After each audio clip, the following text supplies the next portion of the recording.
اعوذ باللہ من الشیطان الرجیم، بسم اللہ الرحمن الرحیم۔ السلام علیکم، کیسے ہیں جی؟ امید کرتی ہوں خیریت سے ہوں گے۔ آج کی ویڈیو شروع کرنے سے پہلے جنہوں نے ابھی تک میرے چینل کو سبسکرائب نہیں کیا، سبسکرائب کریں، لائک کریں اور کامنٹ میں بتائیں کہ آپ کو یہ ویڈیو کیسی لگی ہے۔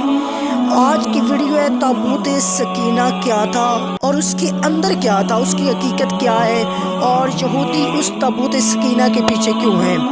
یہ شمشاد کی لکڑی کا ایک صندوق تھا جو حضرت آدم علیہ السلام پر نازل ہوا تھا۔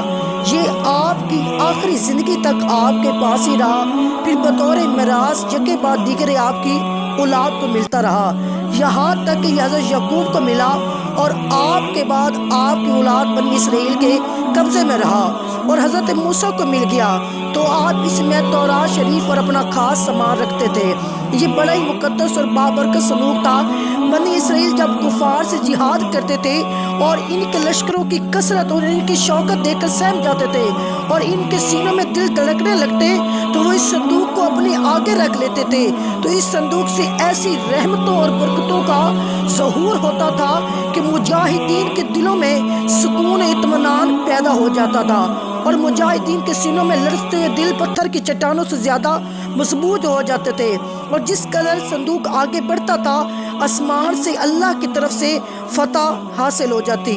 بنی اسرائیل میں جب کوئی اختلاف پیدا ہوتا تو لوگ اسی صندوق سے فیصلہ کرواتے تھے۔ صندوق سے فیصلے کی آواز اور فتح کی بشارت سنی جاتی تھی۔ بنی اسرائیل اس صندوق کو اپنے آگے رکھ کر اور اس کو وسیلہ بنا کر دعائیں مانگتے تھے تو ان کی دعائیں قبول ہو جاتی تھی اور بلاؤں اور مصیبتوں اور وباؤں اور آفتیں جو تھی وہ ٹل جاتی تھی۔ یہ صندوق بنی اسرائیل کے لیے تابوت سکینہ، برکت اور رحمت کا خزینہ اور نصرت خداوندی کے نزول کا نہایت مقدس اور بہترین ذریعہ تھا۔ مگر جب بنی اسرائیل کی طرح طرح کے گناہوں میں ملوث ہو گئے اور ان لوگوں میں گناہ، سرکشی اور عصیان کا دورہ ہو گیا تو ان کی بدعمالیوں کی نحوست سے ان پر خدا کا یہ غضب نازل ہو گیا کہ قوم کفار نے ایک لشکر جرار کے ساتھ ان لوگوں پر حملہ کر دیا۔ ان کافروں نے بنی اسرائیل کا قتل عام کر کے ان کی بستیوں کو، تخت و تاج کو، عمارتوں کو توڑ پھوڑ کر کے سارے شہر کو تہس نہس کر ڈالا اور اس متبرک صندوق کو بھی اٹھا کر لے گئے۔ اس مقدس تبرک کو نجاستوں کے کوڑے میں پھینک دیا۔ لیکن اس بے ادبی کا قوم پر یہ وبال ہوا کہ یہ لوگ طرح طرح کی بیماریوں اور بلاؤں میں یہ سارے لوگ بلاؤں میں پڑ گئے۔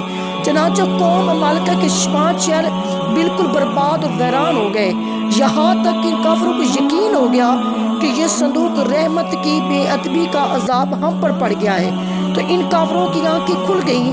ان لوگوں نے اس مقدس صندوق کو ایک بیل گاڑی میں لاد کر بیلوں کو بنی اسرائیل کی بستیوں کی طرف ہانک دیا۔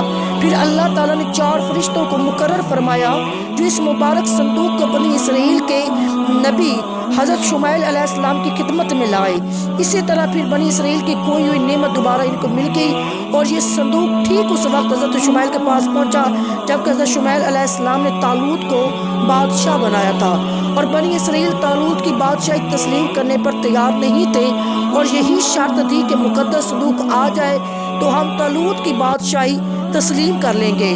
تو اسی وقت وہ صندوق آ گیا اور بنی اسرائیل طالوت کی بادشاہی پر رضامند ہو گئے۔ اب بات یہ کرنی ہے کہ لوگ حیران ہوتے ہیں کہ تابوت سکینہ تھا کیا اور اس کے اندر کیا تھا۔ تابوت سکینہ آپ کو پتہ چل گیا ہوگا کہ وہ کیا ہے اور اس کے اندر کیا تھا۔ اس مقدس صندوق میں حضرت موسیٰ علیہ السلام کا عصا اور ان کی مقدس جوتیاں اور حضرت ہارون علیہ السلام کا امامہ مبارک تھا اور حضرت سلیمان علیہ السلام کی انگوٹھی تھی۔ تورات کی تختیوں کے چند ٹکڑے اور کچھ من و سلوہ جو اللہ تعالیٰ نے بنی اسرائیل کے لیے جنت سے اتارا تھا تو کچھ من و سلوہ بھی اس صندوق کے اندر موجود تھا۔ اس کے علاوہ انبیاء کرام کی صورتوں کے حلیے اس میں موجود تھے۔